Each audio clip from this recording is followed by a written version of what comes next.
All right, folks, welcome back. Hope you enjoyed your weekend. All right, so we're looking at the Forex market, rather slow Forex market. So the dollar index, we've seen the market rally, and the imbalance I was mentioning before, we want to see go through that, and if it wants to come back down and finding some support, it needs to find it around in here, but I'd prefer it just to run back up into here and then find some support and run higher into that 100 level. So we're looking for higher prices on dollar, as I mentioned last Friday. All right, so we have a market maker buy model, original consolidation, distribution, redistribution, smart money reversal, consolidation, break in market structure, imbalance, we trade into it, consequent encroachment, almost completely closes it, bodies of the candles what I'm referring to here. Rally, all down closed candles supported by price, down closed candles supported by price. Didn't quite get down into anything in here, but we're looking for a run of liquidity at 99.35 and then higher. And 15-minute time frame on the dollar index, just basically just powering higher today. Not so clean in here. I would have liked to seen something offer a very obvious imbalance. Came down a little too far for my liking. It's kind of sloppy today a little bit, but still worked with our bias, so that's fine. All right, euro dollar daily chart. We received confirmation on what we were looking for last week with lower prices. Again, wanting to get down below these two levels here, old imbalance, and then find resistance there, and then sell off for a further decline. That's what I'm expecting on euro. All right, market maker sell model, original consolidation, smart money reversal, low risk sell, distribution, redistribution. So we should expect to see a run below here. 15-minute time frame euro, just really nice order flow. All up closed candles offering resistance as we would expect. Nice one in here. 11:30 hour optimal trade entry. Continuation in this London close. Okay, so London close,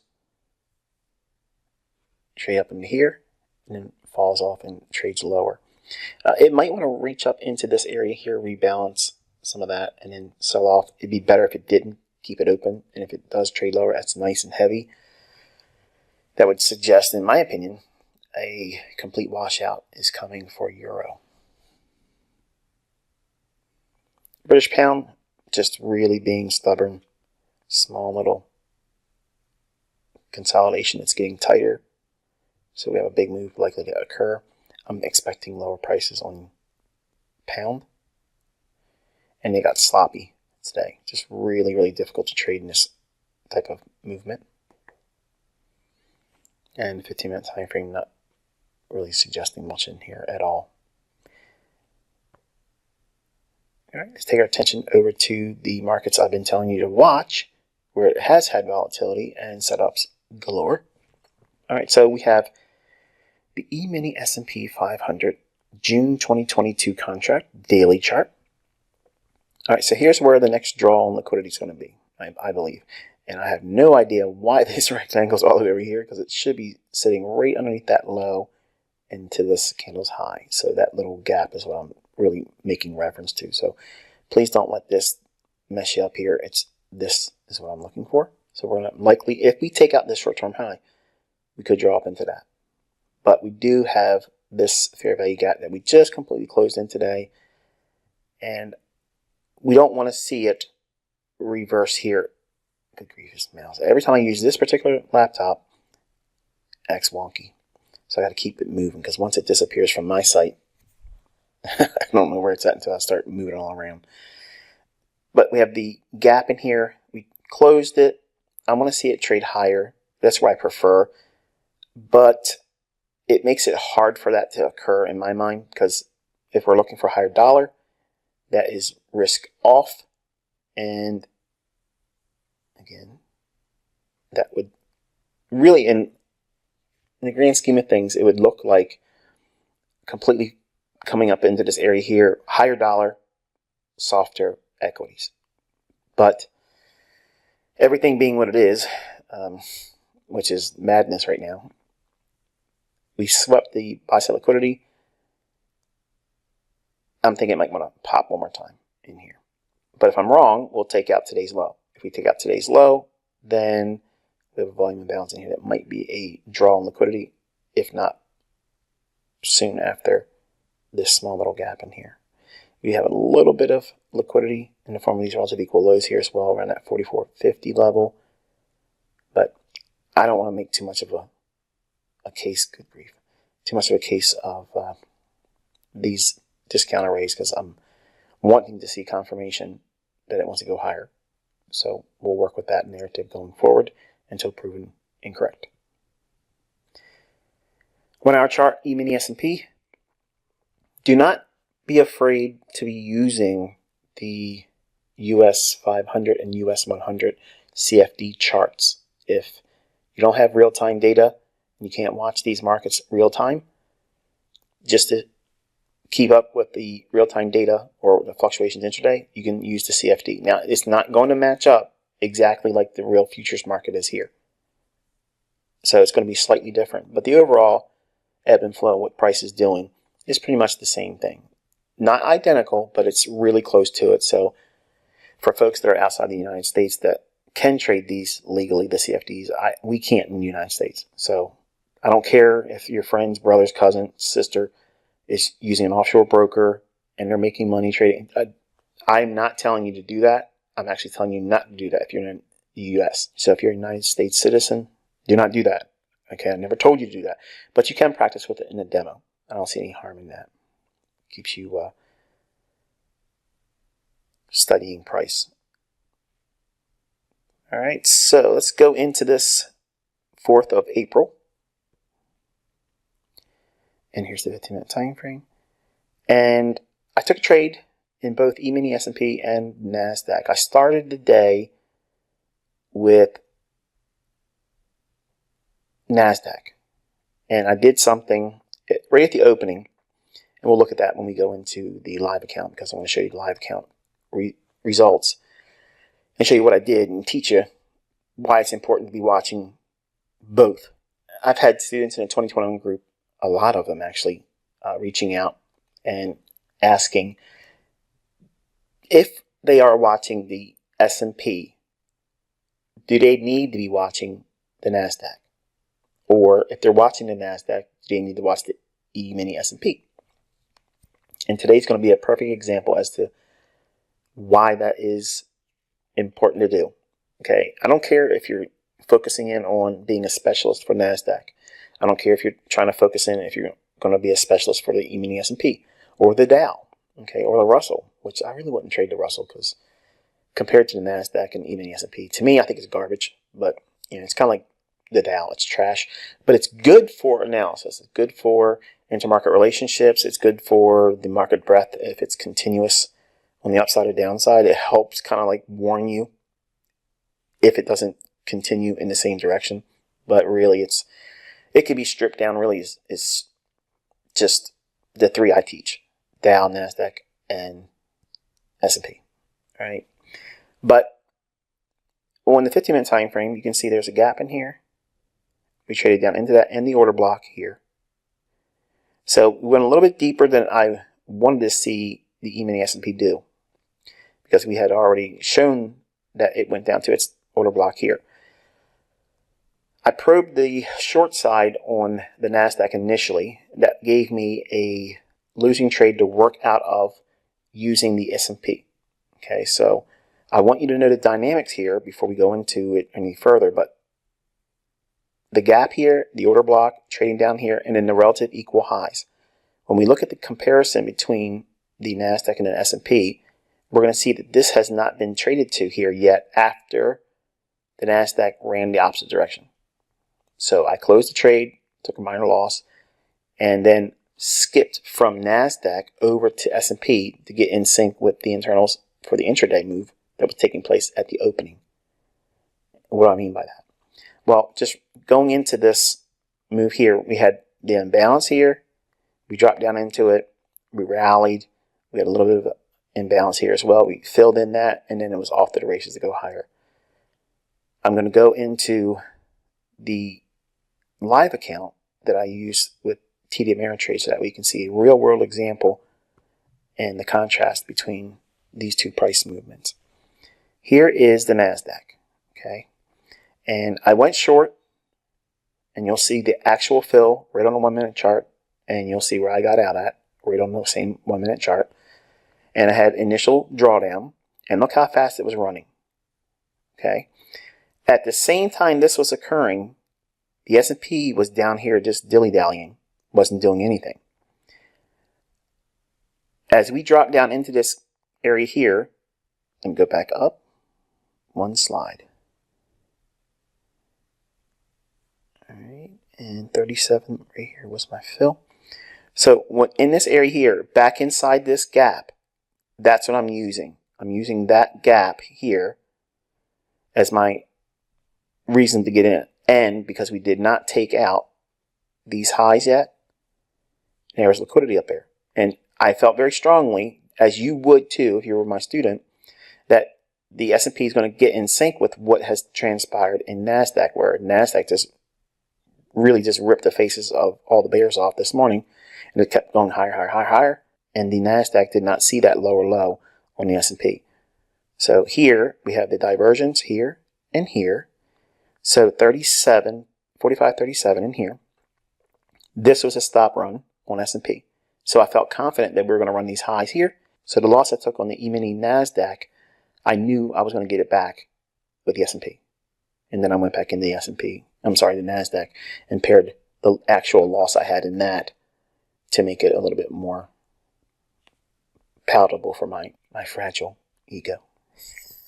I'm being facetious, folks. All right, let's go over to TD Ameritrade. All right, we are looking at the TD Ameritrade account. And there is new equity high, 52,352. Yeah. All right, so let's go in and take a closer look at actually, let's go into NASDAQ first, because I want to show you what I'm trying to teach you with a real world, real money example. Good old ICT. All right, so am I showing the trades on this? Yeah. Let me change the time frame, because for whatever reason this thing gets on my nerves too. I can't see the trade. There you go. I can't see the trades until I pop it on a different time frame. So who knows why that goes on. All right, let's drill down into this dirty dog. Alrighty then. Okay, and let's go scrubbing it back here a little bit.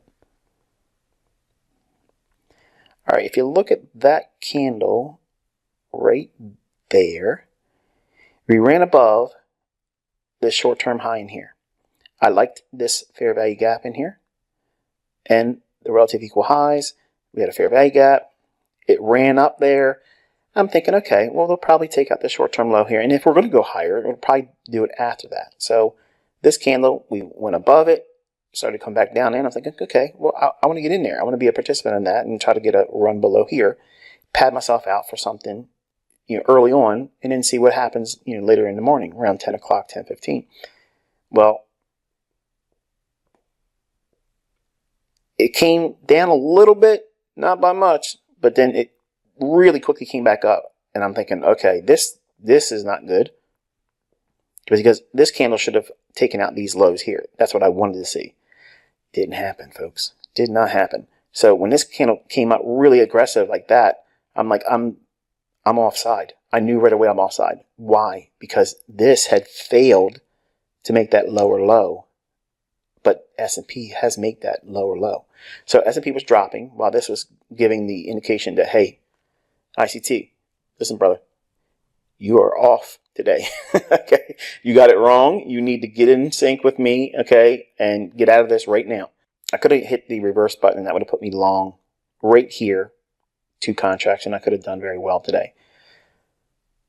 Not what I want to do today. I want to show you how to use what I'm teaching you, and I'm not teaching this in the YouTube channel, okay? So if you are among those individuals that are in the comment section, just don't bring this part up, okay? Because, again, I'm not obligated to that community in terms of teaching it every aspect that you are getting from me here. So, again, there's no better example than showing it with real money. I promised I'd be doing that this year, okay? You're all charter members now. Congratulations. So we're looking at why didn't I go with a reversal there and just be net long and just ride it out. I took the loss in this one and then immediately rolled over into the E-mini S&P contract because it had already moved a great deal on the upside with the NASDAQ, and I didn't want to chase that one. Even though I could have done that reversal button entry, I didn't want to do that because now I can go in and show you exactly how you can buy a discount market and watch it get in sync with its counterparty.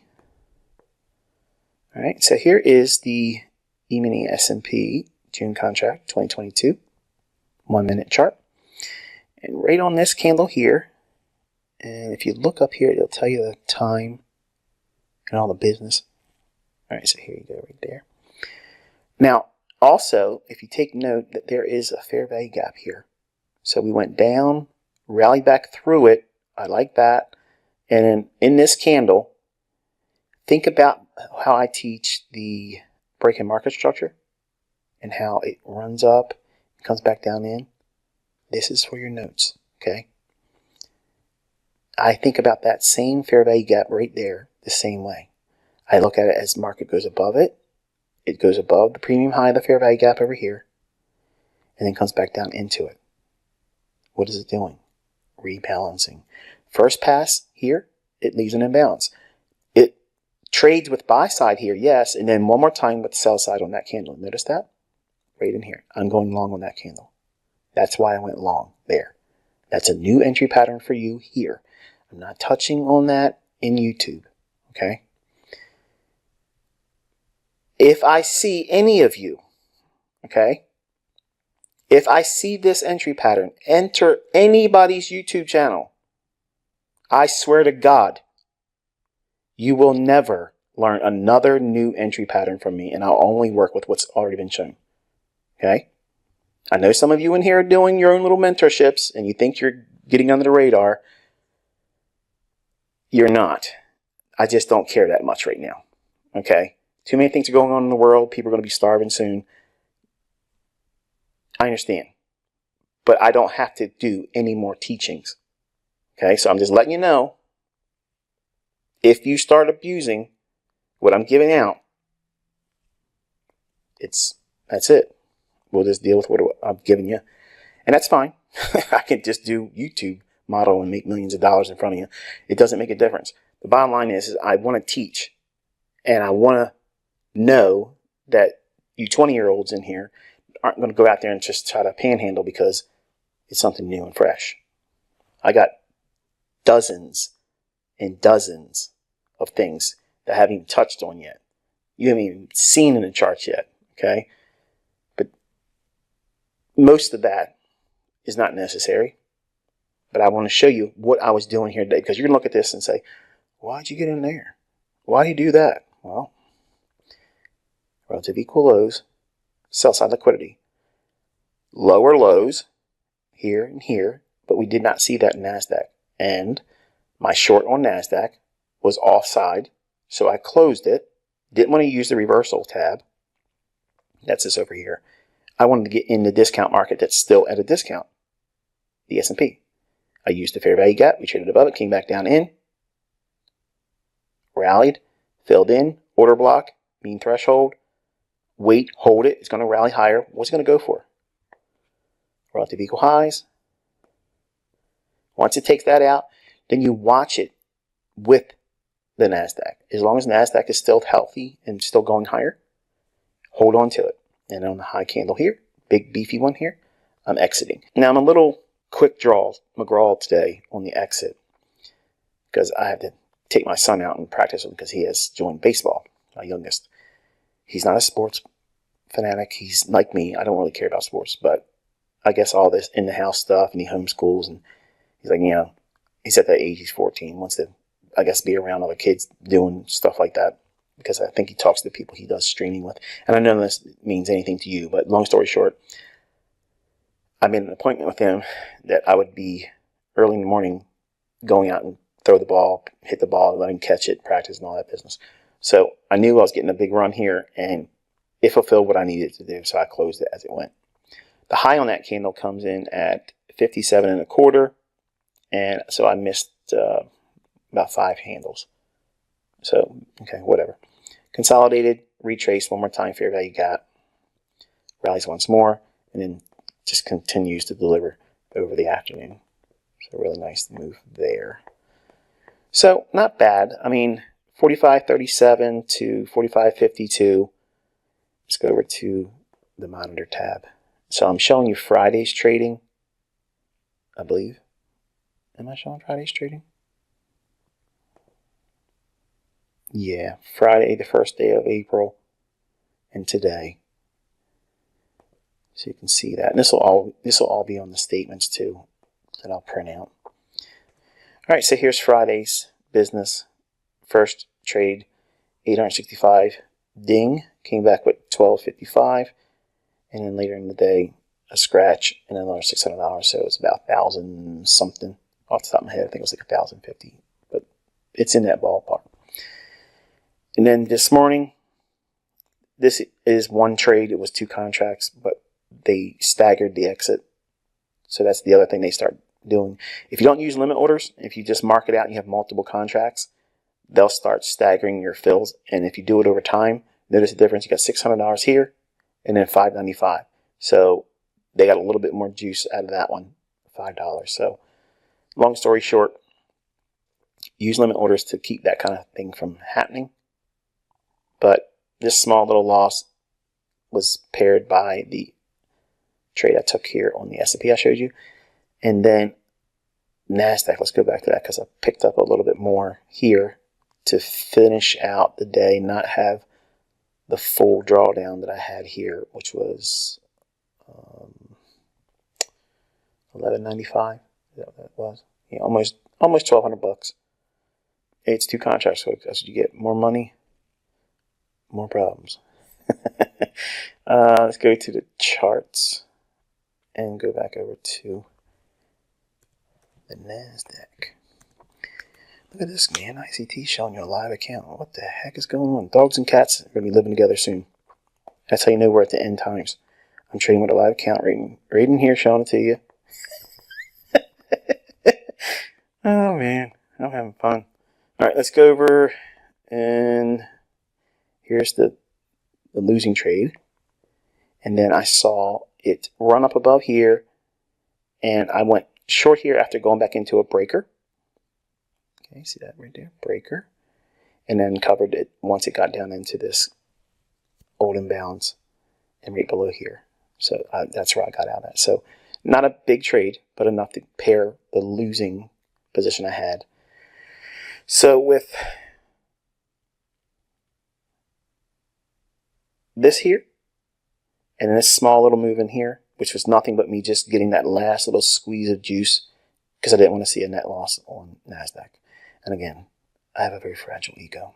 I have to fix all shortcomings, and any moments where humanity seeps into my trading, I have to fix that, because what would you think of me? Anyway, that's about it today. The main takeaway, in case you missed it, because I'm being silly, I just had a really good day today. I had a really pleasant day with my kids. We were out hitting the ball around. Just really nice to be out there today doing it. I wish it was a little bit nicer in terms of the weather for them. For me, it was nice because it was kind of like an overcast. But anyway, this was an example of using the slower market, which the S&P hadn't started rallying up like the NASDAQ did. So if you have a losing trade, don't think, oh, no, let me hurry up and get back in the opposite direction in the same market that stopped you out at. Check the correlated market. So the S&P was giving me what I needed to see. It was a stop run. It was still at a discount. Well, that's the one to buy. Don't buy the one that's coming, higher and higher and higher. I would have done fine if I did that, okay? But it's better for you, especially as a developing student. Look at this thing. Here is a day where I could have easily took this dog into, what is that? Yeah, I could have put 4,000. I could have done,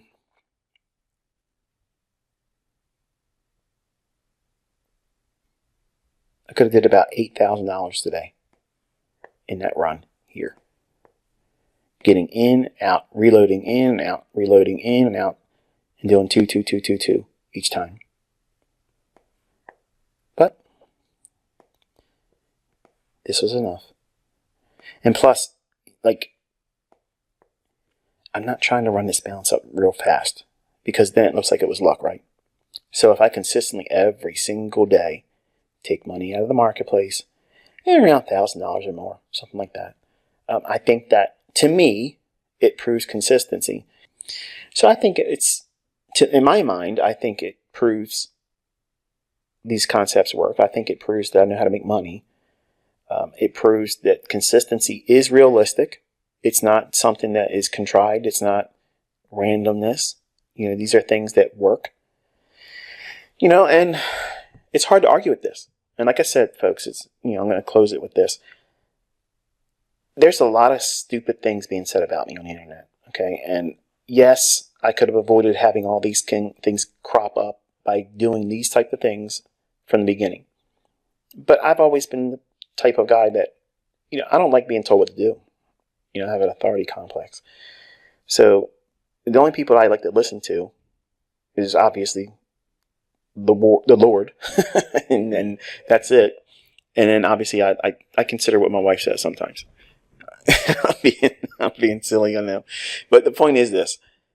If you are on the fence about do these things work or not, because I actually had a charter member email me and say, you know what, I'm not really doing well with this, and I'm questioning whether or not it really makes money.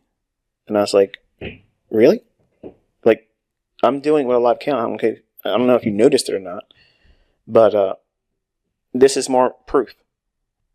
And I understand that some of you, and I've already mentioned this before, some of you are never, ever going to be able to do this. And it's not because it doesn't work. It's not because I didn't teach it to you. It's not because it's possible or impossible. It's because of your shortcomings. Yours. I can't fix every one of you. Some of you are going to come in here. Some of you are going to spend a lot of time trying to make it work for you. And it isn't going to work. And my question is what have you been doing? What model have you been trying to use? Are you just skipping around and thinking it's just going to magically happen for you? Because I know when you look at what I do, just like the trolls will say, oh, he has a way to explain anything in a chart after it's already happened. No, I have a lot of ways to skin a cat. And I can do it with live funds. I can do it with a demo. I can do it before it happens. I can explain it to you in detail and show you exactly where the stuff is taught in the mentorship. Today, I gave you the S&P entry that you don't know about. And I taught it to you today. And it is a strong, strong entry pattern. It flies under the radar. Nobody ever pays any attention to it. Nobody sees it. It's not in books. It's none of that stuff. But I do have a variant of this entry pattern that I'm going to include in one of my books. I have 4 books. One of them is a fiction. And 3 of them are kind of like, well, I'll leave it for you to decide what they are. When are they coming out, right? When are they coming out?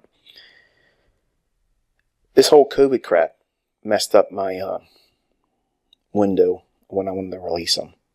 So I'm waiting to see what we do in November midterms. If the Democrats pull off an upset again, I'll just say it that way, then I'm moving out of Maryland. If they don't, then I'll keep the residence that I've made public in Maryland, and I'll start releasing the books probably in January. of next year. And I'll release one every 6 months. And that's how I'll do it. But what's that mean? What's that even matter? Why do you got to do that? Don't ask me that. Don't send me an email because I'm not going to tell you. These are the things I'm waiting on, and what I'm holding up, that part of my life. Do I need to write books and make books? No. Do I want to? Yeah. But I guess I'm really wanting to rant. Can you tell? I've been away from you guys for so long, these past couple of weeks in the month of March. Like there was a couple times I sat down and thought, I'm going to sit down and just do a video. I don't need to really talk about any charts. I'll just warn them ahead of time. I just want to hang out with you. Because there was a lot of stuff going on. All this stuff happening with Ukraine and Russia and all that business. So I just want to ask you, have you noticed all the stuff that's being said about food now? Isn't that crazy? 18 months before the headlines. That's how far ahead of the curve you are here. I told you we were going to see war. It's happening. So, I know some of you want me to have a tinfoil hat conversation right now. What's going to happen next, ICT? What's going to happen next? I don't want to talk about those things anymore. I don't want to be any more specific about the things because over the last 60 days, I've had some pretty heated discussions in the emails with 3 different students. 2 of them wanted to quit. One because they felt that we were acting like a cult here. And I'm not trying to promote that idea. I certainly don't want it here, obviously. But I've also had, just incredible confusion as to where all of these doubts are rooted. Because when we're talking about things before it even happens, even outside of trading, and it's causing the effects in the Forex market that you're having right now, why the markets are stagnant, it's because all the things I told you was likely to occur. And it's happening. So,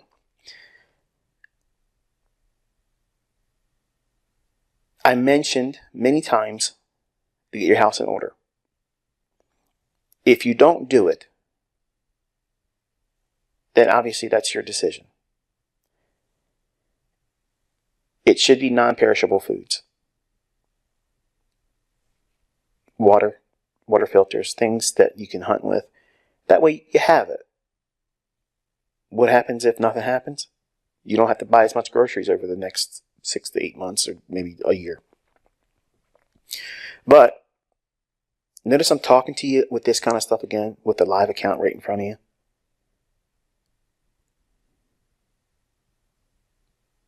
I think I earned the right to be able to talk like this, folks.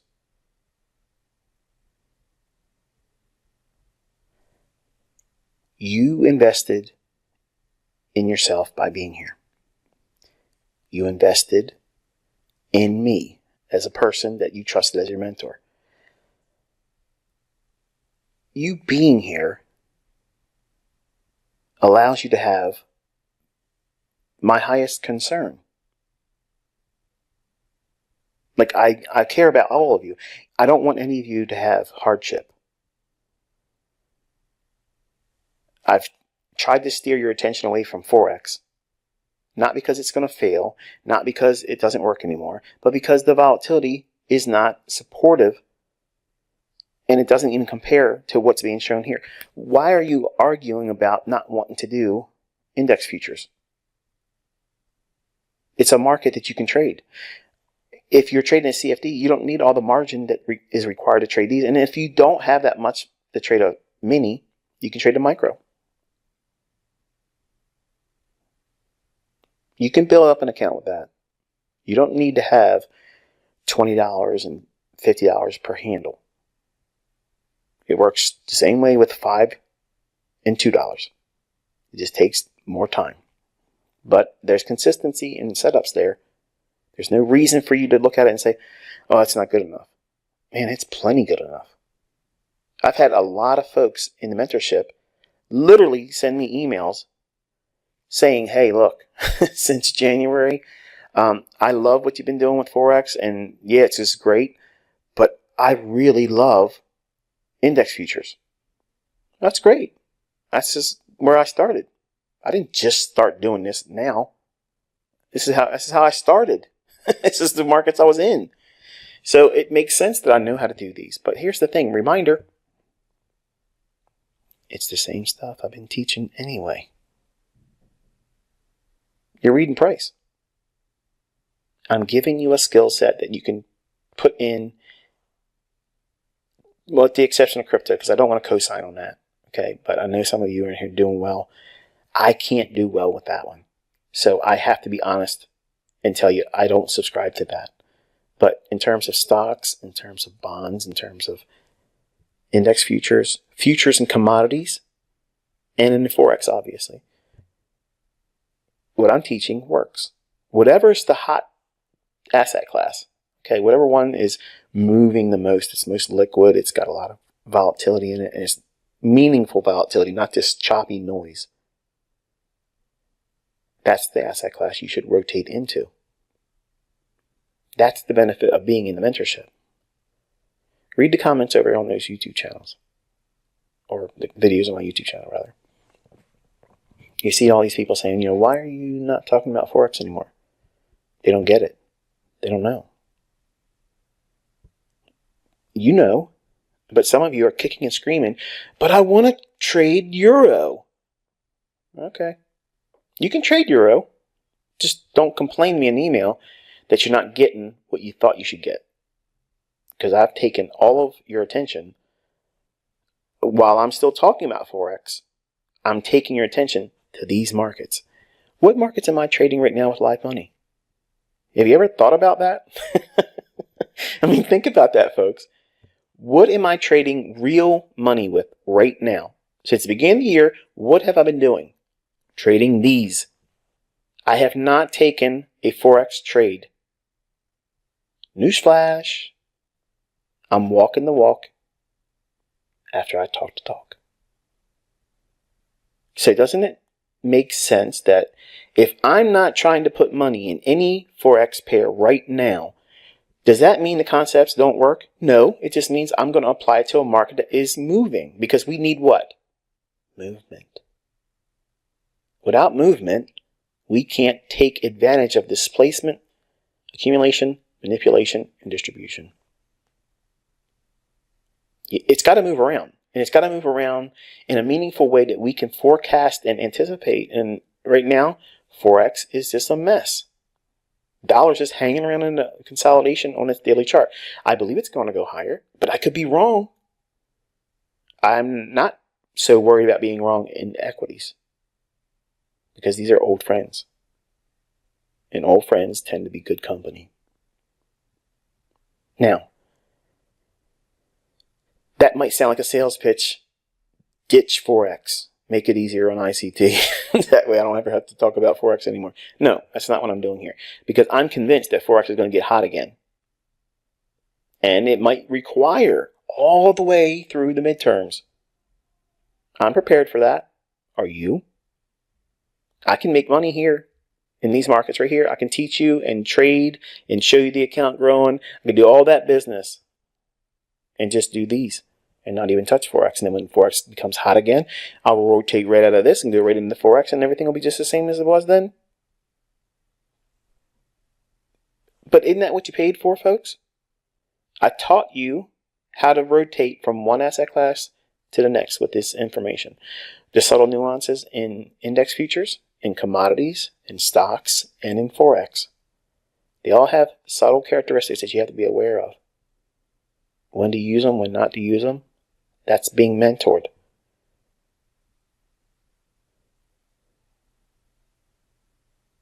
So you have to know what you're looking for, and then identify an area where there's a lot of opportunity for movement. And that's it. That's what you do. That way you have the best of the best of the best. Something seasonal. Something that is implying that all eyes are on these markets. They're certainly worried about stocks. 401ks. There's a lot of built-in concern for these markets. And they're moving around in a manner that is easy for me to communicate what I've taught you in the price charts, and I'm trading them. I mean, isn't that what you wanted from me all this time anyway? Show us trading a live account. I'm trading a live account. And some of you sat down literally over the month of March and complained. I don't know. I mean, it was 3 people. Okay, 3 people. But I don't know. Like, I don't know what else you would want to see. I mean, this is why you're here, right? I mean, let's just bring it down to where the rubber meets the road. You paid me to show you how to take your money and turn it into more money. That's what you came here for. And that's what I'm showing you. I'm showing you that it works. I'm showing you in a live account. I'm showing you that the account is growing. I'm showing you full statements, 100% transparency. I'm handicapping myself. I'm literally throttling myself so I don't run the account up too fast. I'm showing you realistic results. You should be inspired by that. You should not be trying to duplicate it, because none of you have that skill set yet. You could be profitable, but don't be in here trying to, well, I want to try to keep pace with ICT. Don't do that, because then it becomes a what? A competition, and it becomes you needing to do more than what's necessary. Make more money than you had yesterday. Make more money than you had last month. That's the goal. Not make more than this guy over here, make more than this gal over here, do more trades and more profits than this system. Forget all that. Because none of that stuff matters when you have to make ends meet. That's the important thing. Because, folks, if you are not paying attention, because things are about to get really stupid. Like, there are so many things ready to pop off. And it's going to affect the ability for you to make money. And if you don't have this skill set and be able to have the flexibility to move from one asset class to the next, I hope you got a good job. And I hope the job keeps you paid. But what happens if it doesn't? You know, if you can make $1,000 a week, isn't that something that gives you a little bit of confidence? Not overconfidence, not a surety that it's going to happen all the time. But if you could just do one a week of what I'm showing you here, I'm doing daily, isn't that enough to make your ends meet, or at least alleviate a lot of the pressure that you have? That's where I want your mindset right now. Not winning Robin's Cup, World Cup, not making $1 million in a year. Making sure that you can feed yourself, keep your roof over your head, and if you have little ones, that you can make them comfortable. Supply their needs the best way you can. So I just want to give you that sober reminder, okay? Because I know it's easy to get distracted with who got smacked at the Oscars. And it's easy to get wrapped up with some other drama. But please don't lose sight of what I've been telling you all for just under 2 years now.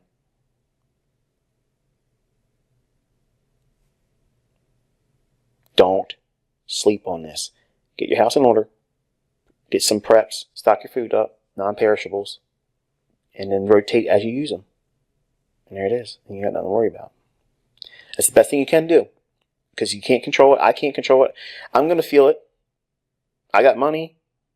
I got things that would make other people comfortable, I'm still going to feel it. It's going to affect me too. But you got to have a way of an outlet, some kind of hobby, friends, support around you that's not necessarily trading related. So you got to have an outlet away from this stuff, because we might enter a time that all asset classes are untradeable. I'm preparing myself mentally for that. Will it be permanently? I don't think it will, because there's a lot of money in this. So I think what they'll do is make it difficult for a while, starve everybody from being able to do it. And how long that takes, I don't know. I don't know everything. But I'm preparing myself with the worst case scenario that all markets are untradeable. And then I have to wait like everybody else will. But I'm not going to go hungry while I'm waiting. That's my point. That's my only reason to tell you this, because I believe it personally is likely to occur. And now that's all you see. Everybody's warning it. So my question is this. I had a fella in the mentorship say that, he doesn't believe any of this stuff. Wishes I never would talk about it, because he doesn't believe it's going to happen. And that's fine. You don't have to believe it. But don't be upset that I'm telling people to get prepared, because I actually have thousands of emails from people that listened to me in 2020. And they lost their jobs. They lost the ability to get money out of the bank. But they bought food and supplies in their home, and they did not suffer for a year or more. So, for them to have someone tell them that it's foolishness, it's nonsense, it's craziness, it shouldn't be happening, it's wasteful. It's not wasteful. Canned goods don't expire just because there's a stamp on it that says Best Buy.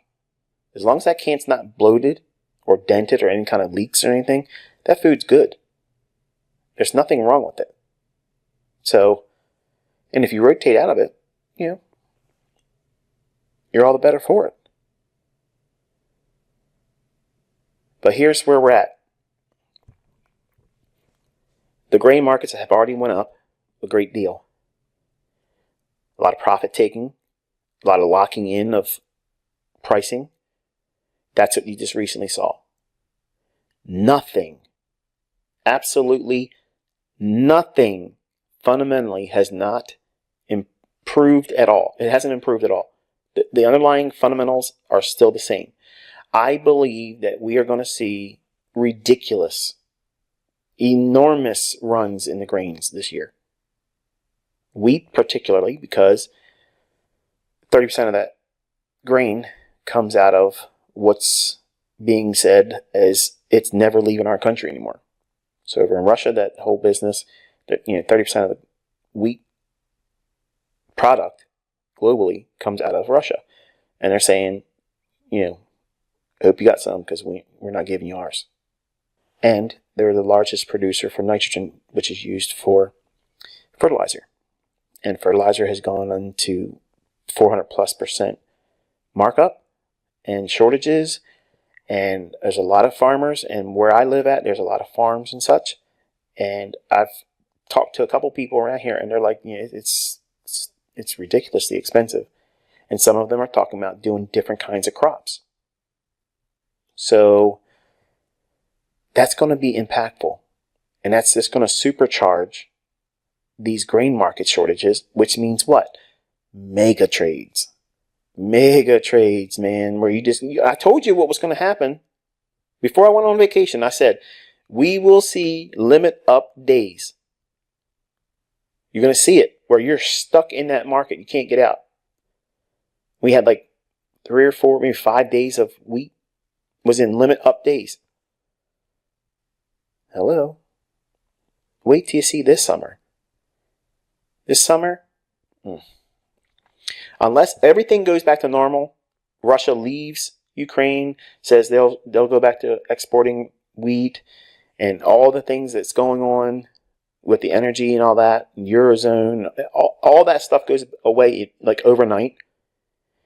This summer is going to be unbelievably volatile for commodities. So that's the reason why I talk about these things. It's not fear porn. I'm not trying to whip you up into a frenzy and scare you. I don't want any of you afraid of any of this. I'm empowering you to see these things as, yes, when people are not prepared, these are hardships. They're things that are going to be hard.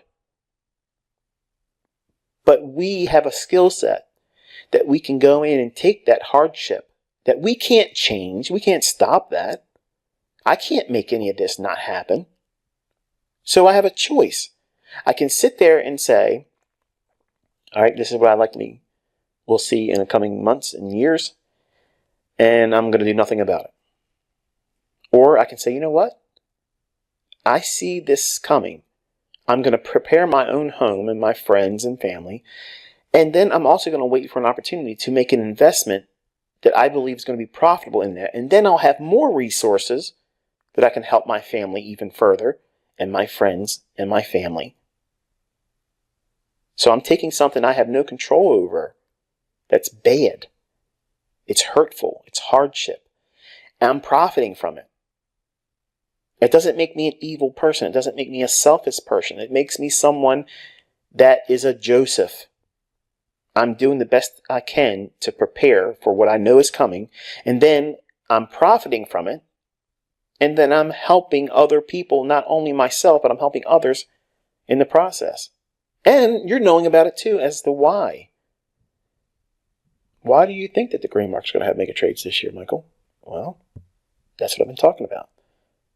And 3 people in here have looked at it as you're just trying to sensationalize. You're trying to talk about what the news talks about. Wrong, Jack. Wrong. I am ahead of the news. 6 months to a year before the news. I know what's likely to occur based on all these inner workings of how everything comes together. Go back and listen to the videos, man. All this stuff was told to you beforehand. In detail. And I know some of it wasn't fun listening to. But it's everywhere now.